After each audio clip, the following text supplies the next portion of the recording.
पुढची मोठी बातमी आपण मुंबईतून बघूया। मुंबईच्या पवई भागातील एका शाळेने मुंबई उच्च न्यायालयात एक याचिका दाखल केलेली होती।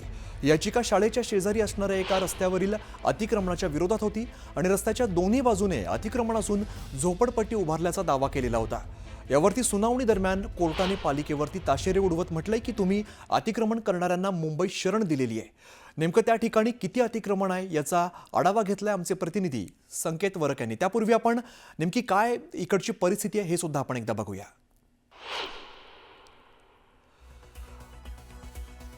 तर आपण बघतोय दरम्यान या संदर्भातली हायकोर्टाने नेमकं काय म्हटलेलं आहे हे आपण सध्या बघतोय। अतिक्रमणावरून कोर्टाने बीएमसीला खडेबोल सुनावलेले आहेत। अतिक्रमण काढण्याची तुमची इच्छा नाही, तुम्ही अतिक्रमण करणाऱ्यांना मुंबई शरण दिलेली आहे। झोपडपट्टीवासी रस्त्यावरती शौचास बसतात म्हणून तुम्ही त्यांना शौचालय आणि पाण्याचा टँकर दिलेला आहे आणि फिरतं शौचालय हटवता येत नाही म्हणता त्याला चाकं नाहीत का? फिरतं शौचालय तिकडे कोणासाठी ठेवलंय? अतिक्रमण पाडून टाकू अशा ठिकाणी पाठवू जिथे पाणी सुद्धा मिळणार नाही। या तुम्ही स्वतः तयार केलेल्या या समस्या आहेत। दरवेळेला येता आणि प्रतिज्ञापत्र देता आणि वेळ मारून नेता। टॉम अँड जेरी सारखं सगळं सुरू आहे। इथून अतिक्रमण काढलं की दुसरीकडे होतं अशा पद्धतीचं कोर्टाने बीएमसीला खडेबोल सुनावलेले आहेत। मुंबई उच्च न्यायालयाने एका सुनावणी दरम्यान असं म्हटलं की अतिक्रमण करणाऱ्यांना तुम्ही मुंबई शरण दिलेली आहे। हे कुणाला म्हटलं तर हे पालिकेला म्हटलं आणि हे का म्हटलं तर पवईतील एका प्रकरणावरती सुनावणी सुरू होती।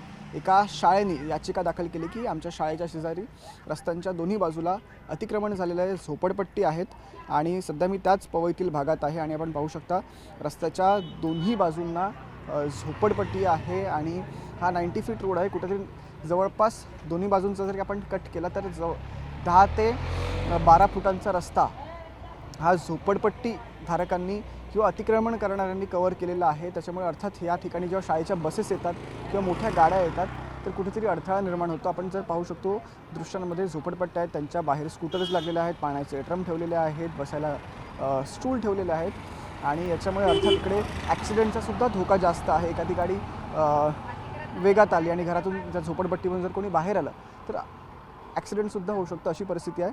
कोर्टाने खरं तर आणखी एक गोष्ट इथे दाखवली। काल कोर्टाने असं म्हटलं की हे जे फिरते शौचालय इकडे आहे, कोर्टाने असा सवाल केला की हे फिरते शौचालय आहे, फिरते शौचालय आहे तर ते एकाच ठिकाणी असं का आहे, हे फिरतं का नाही आहे? आणि कोर्टाने टिप्पणी करताना असं म्हटलं की या अतिक्रमण करणाऱ्यांना कुठेतरी शौचास प्रॉब्लेम होतो म्हणून तुम्ही यांच्यासाठी शौचालय आणि पाण्याचा टँकर ठेवला आहे का?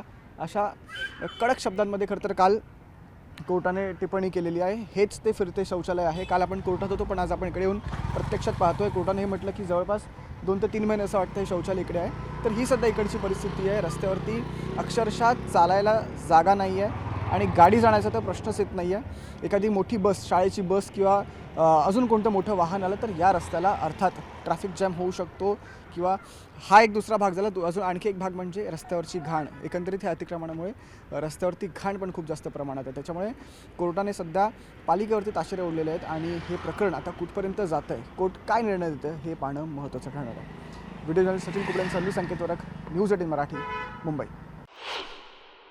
याच्या आम्ही आधी आतमध्ये राहत होतो, छोटी पत्र्याची बाउंड्री होती। त्यांनी हे आता 30-30 फुटाचं पत्र लावले हिरानंदिनी बिल्डरने आणि हे मोठे मोठे मातीचे ढिगा टाकले, मोठे मोठे मातीचे ढिगा टाकले, डंपर उलटिवले।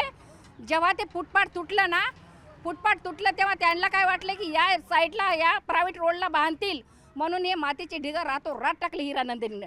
या मातीच्या ढिगाचा फौजदार शाळेला तपलीक नाही का? आमची गोरगरीब जगाले त्याची तपलीक झाली का? जास्ती त्याची तपलीक झाली असेल तर आम्हाला आमच्या जागेवर नेऊन सोडा, तुम्हाला रोड खुला।